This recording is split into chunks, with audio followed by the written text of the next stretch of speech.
What's up guys, Raul here with the Seat Shop, and today I'm going to be talking about the difference between cloth and leather patterns. I have two distinct foams here. They're both out of 0202 Chevy. This one on my right was offered in vinyl and cloth, whereas the one on my left was offered in leather and cloth.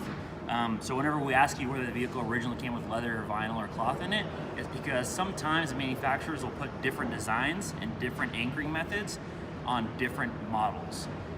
So for example, on this one, if you have cloth in it, but you want to go to the leather kit, our leather kit's going to fit it. Whereas on the one on the right, we only offer in vinyl.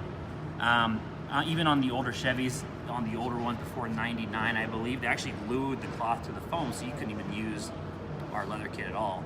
You would end up having to replace the foams. So whenever you go on our website and you see the covers but you don't see the foam, don't assume that a foam on a separate page for a separate edition is going to work with yours.